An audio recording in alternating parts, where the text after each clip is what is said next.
Hi everyone, welcome to another StackFest Q&A. This time we're joined by Giniro. How are you? Good, thank you. How about yourself? Good, thank you very much. So yeah, just gonna ask you a few questions and let's get going. Yeah, ask away. So obviously I know what you're doing at StackFest and I know what you do, but for people who may not know, what is it you do?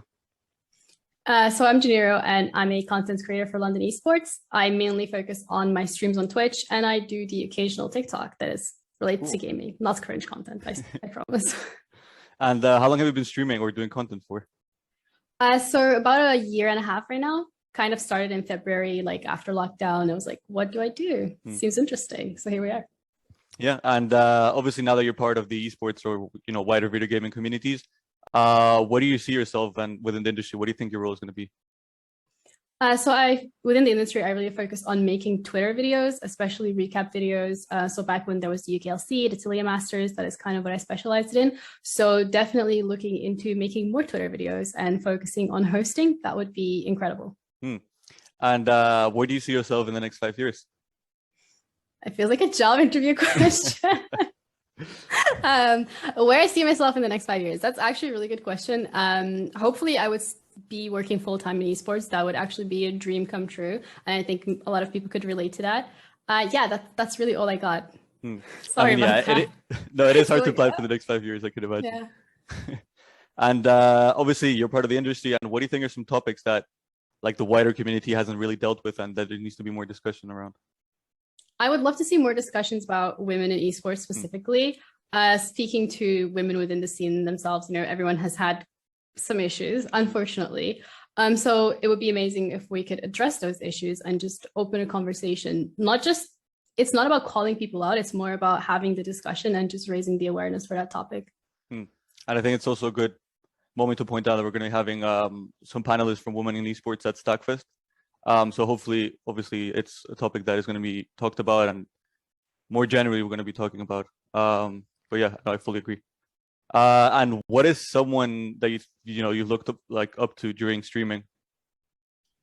So a lot of people ask that question.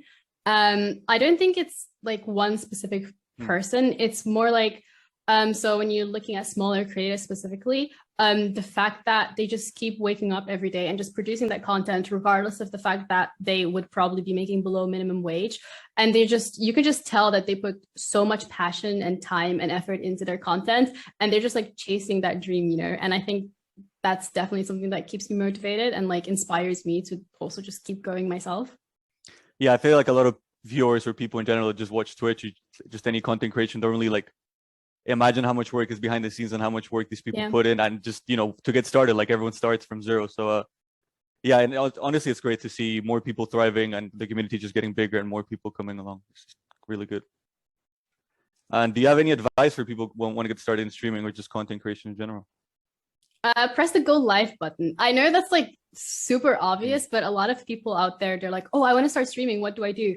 But it's like, because you're constantly looking of what you should do and how you should do it, you're just stopping yourself from actually doing it because you're like, okay, it has to be perfect, but it doesn't have to be perfect. When I first started, I made my like scenes on Canva. Looking back at it, it was horrible. It was disgusting. But honestly, like it worked. You learn. It worked. Like you learn, like as you go along, you're like, oh wait, actually, maybe like I can try this, maybe I can do that. And it's just press the go live button. Sure, of course, no one's going to be there on your first probably 10 streams, but that's okay. Just go live, network within the community. Yeah, absolutely. And I think it's just people just need to put themselves out there and just commit to it and just get started and get going. And what games have you been streaming lately? So I mainly stream League of Legends. I tilt in solo queue.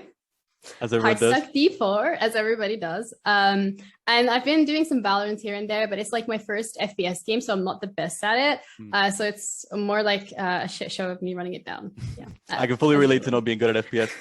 Valorant CSGO is like my kryptonite. So is League of Legends your favorite game then? Yeah, it is. Up until the point where I like went to the groove and then I was like, why am I playing this? Yeah. No, that's a good point as well. As solo queue, I've played League for I think 8 or 9 years now, sadly. Yikes. That is a long time. I'm not going to discuss which rank I am. No, I kind of want to know. So what rank are you? I think my highest was plat 1, and then I failed my diamond promos 4 times in a row. Okay, I failed 4 times in a row. Okay, 5th time I got it. So if I can do it, you can do it. I just need to keep grinding. Yeah. Just do it. Yeah, I need to get on it. What roles do you play then? I play Vayne AD carry. Like I'm kind of a one trick. So when I play Vayne, that's like diamond. But when I play anything else, it's like silver at best. So a lot of Vayne spotting, I imagine. Yeah. And obviously, you're being involved in Stack. What are you going to be doing at Stack? So I'm going to be holding a little stall where hopefully I can speak to people just from the community, people that are interested in starting to stream and like want genuine advice, not just press go live button. I know that there's more to it, obviously, and it would just be amazing to like connect with like-minded people and people who do the same thing. So that's what I'll be doing. And what are you looking forward to at the festival then? I'm actually looking forward to talking to people, you know, like COVID, we've been locked up for a while, a little bit of a social butterfly. I'm ready to go. Let's do it. Yeah. Yeah. Hopefully a lot of people come. There's going to be a lot of important people from the industry. Hopefully we get some good discussions going. And yeah, I feel like everyone's just excited to just have something live finally after a year and a half. Exactly. So yeah, thank you very much for joining me, and look forward to seeing you at Stackfest. Yeah, definitely. Thank you.